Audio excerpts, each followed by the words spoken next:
Hello friends, welcome to another episode of Magic Mondays. Today we're looking at a deck that I have called Shrine of the Cursed.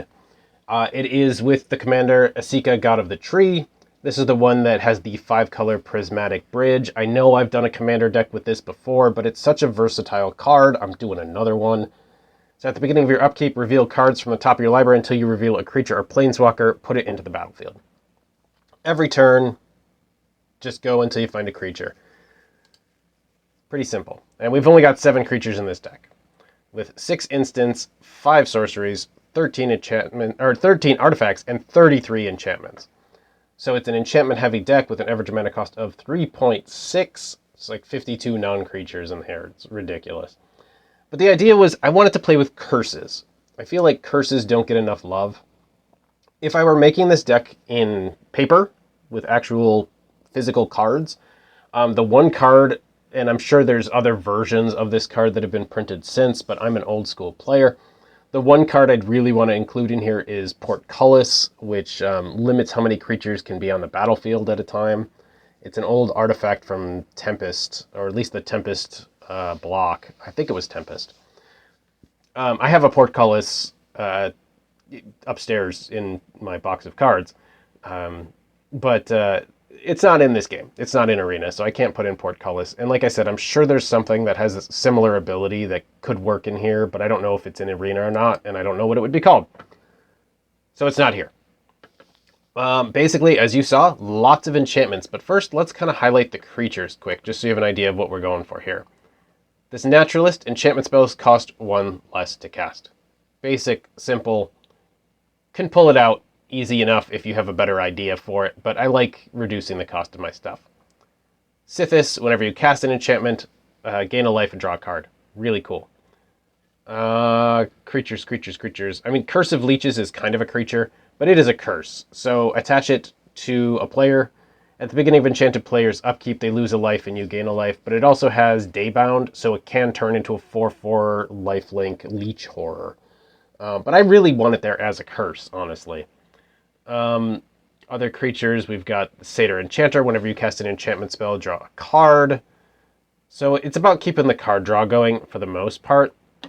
We do have this Shrine creature in play, which will have which has Death Touch and can remove creatures at the low cost of 1 generic mana, but it's based on the number of shrines I control. Other creatures, we've got Rusko Clockmaker. Whenever you cast a non-creature spell, put an hour counter on each permanent you control named Midnight Clock, because it makes a Midnight Clock when it comes into the battlefield, and each opponent loses a life and you gain a life. So I have almost all non-creature spells, so you get a little life gain on that.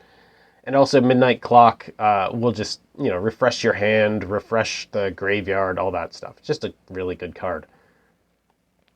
Golas is in here, the Tireless Pilgrim, mostly to search for the land card, but the 7 mana ability is also really cool. Exile the top 3 cards of your library. You may play them this turn without paying the mana cost.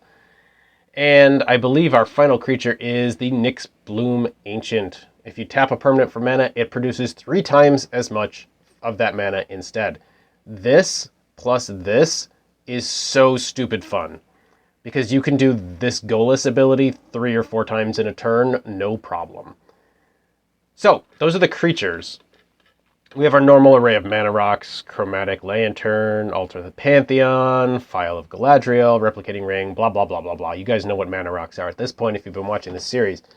Cloud Key, usually you're going to choose enchantment because there's just so many enchantments, but there are times where, in a tight battle, you might want to pick something else, but for the most part, you're picking enchantment to reduce that mana cost. So it's Shrine of the Cursed. It's shrines and curses. So we got Sanctum of Tranquil Light, we've got Sanctum of Stone Fangs, and then we've got Trespasser's Curse. We've got Curse of Shaken Faith. More mana rocks, a little bit of removal here. Fraying Sanity is a fun curse. At the beginning of each end step, enchanted player mills X cards, where X is the number of cards put into their graveyard from anywhere this turn. Basically a double mill. There's no real mill mechanic in here, but if, they discard something with a Faithless Looting, or one of their creatures dies, it's just just an annoyance, really. And it's a curse, and that was the theme. Removal with Poison the Cup, removal with Soul Shatter. Tainted Remedy, because there's so many Heliod decks out there, and I want them to burn. So this is the anti-Heliod card. If an opponent would gain life, they lose that much life instead. Fantastic. Honda of Infinite Rage, that shrine that will deal damage to any target, equal to the number of shrines I control. Fruitful Harvest to add some mana.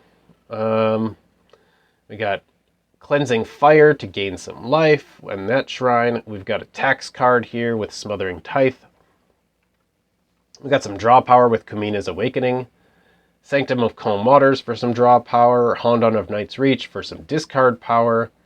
Revenge of Ravens is expensive to get out, but it really shuts down a lot of decks because there's so many like goblin decks, and then they're like, well, what's the point of me attacking you? I'm only hurting myself. Torment of Scarabs is a cool card. They lose 3 life each beginning of their upkeep unless they sacrifice a non-land permanent or discard a card. Board clear here with Kaya's Wrath. Whirlwind of Thought is a great card draw. Whenever you cast a non-creature spell, draw a card. Mostly all this deck is. Another Mana Rock here, but this one lets us draft a thing. Creature removal with Doomscar. This is fun. Whenever you cast an enchantment spell, create a 4/4 white flying angel creature. Whenever you cast an enchantment spell. We have 33 enchantment spells. 32 if you remove that one that we were just looking at. There's a good chance we're making some angel creatures, especially if we've got Golas and the Nyxbloom Ancient out. We might be making 5 angel creatures a turn if things go well. Curse of Surveillance for more card draw. Honden of Seeing Winds for more card draw. Painful Quandary is the card you love to hate. Whenever an opponent casts a spell, they lose 5 life unless they discard a card. This card alone has won me games, multiple games. Make some blockers here with the Honden of Life's Web. Another wipe card, board wipe card with Time Wipe. Sanctum of All, because it's a shrine deck, and this lets us search for shrines and all that good stuff. Gilded Lotus Mana Rock. Farewell, which is nice to get rid of those creature-heavy decks. Or exile graveyards if there's like a graveyard manipulation deck going on. Shark Typhoon. Whenever you cast a non-creature spell, create an XX blue shark creature token with flying, where X is that spell's mana value. When this card first came out in Arena, I made a really fun standard deck with 4 of these, and it was so dumb. But I had a lot of fun with that. Cruel Reality is a interesting older curse. At the beginning of Enchanted player's upkeep, they sacrifice a creature or planeswalker. If they can't, they lose 5 life. Get this out with Painful Quandary, and you basically win. Chromatic Orrery for mana, plus the flexibility. And the Overwhelming Splendor. Enchanted players' creatures lose all abilities and have base power and toughness 1/1. Enchanted player can't activate abilities that aren't mana abilities or loyalty abilities. Just like a game-ending curse right there.